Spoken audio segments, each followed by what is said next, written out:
Tere, mina olen Tiina Männapsuu, pedagoog Rahvusarhiivis.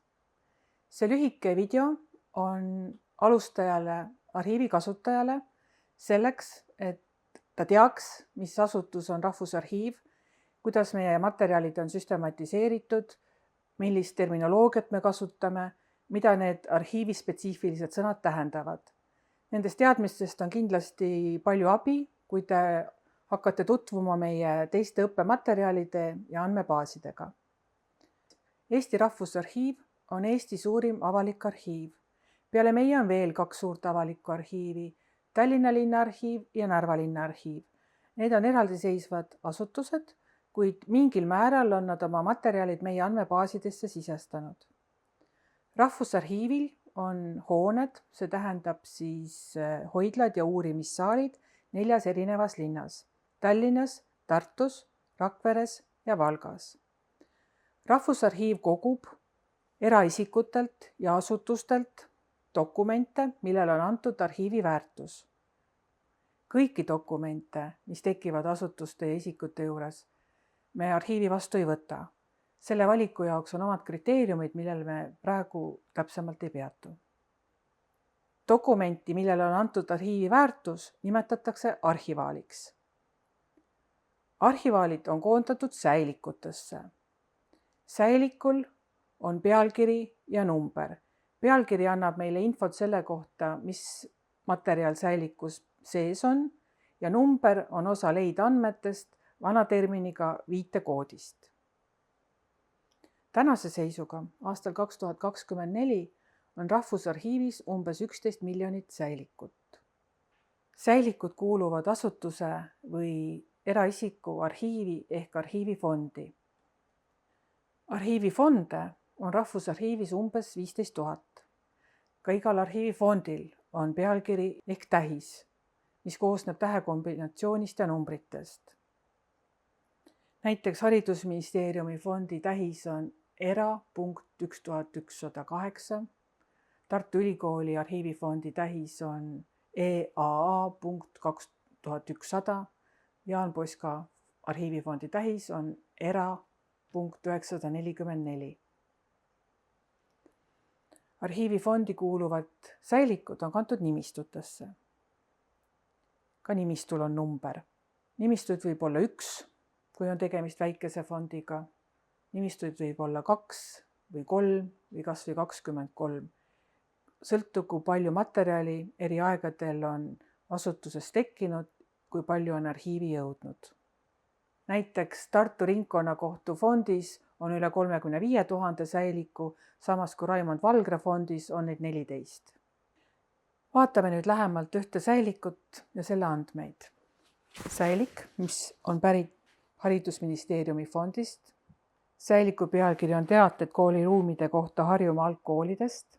Andmed pärinevad aastast 1931 ja siin all nurgas on säiliku leidandmed.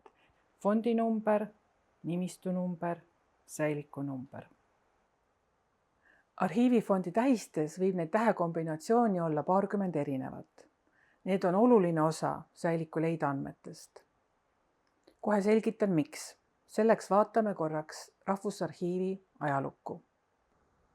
Kui Eesti Vabariik sündis, asuti üles ehitama ka riiklikke asutusi. 1920. aastate alguses otsustati, et uue riigi riigiasutuste dokumente hakkab koguma ja hoidma Eesti Riigiarhiiv. Kõik seni tekkinud ajaloolised dokumendid koondati Tartusse Riigi Keskarhiivi ehk Eesti Ajalooarhiivi.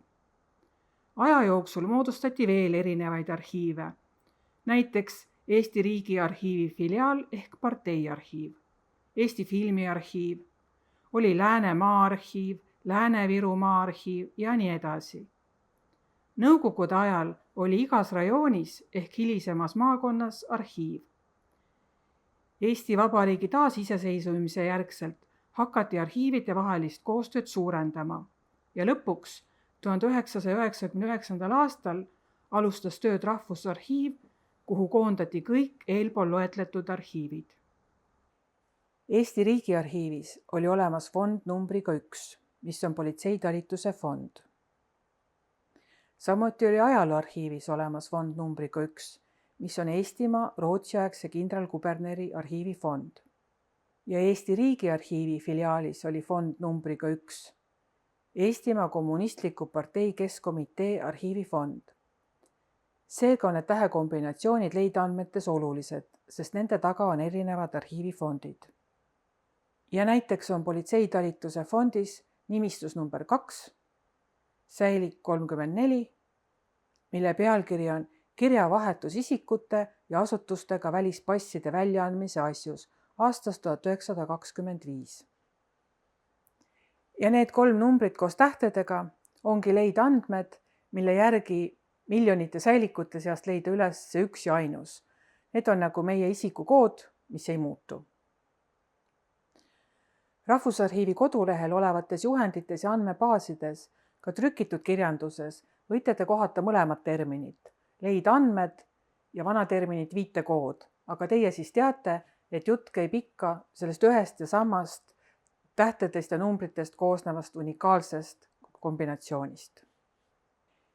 Meie arhiivi infosüsteemi AIS on sisestatud kõigi 11 miljoni säiliku pealkirjad ja leideandmed ja otsingut saab teha nende mõlemaga.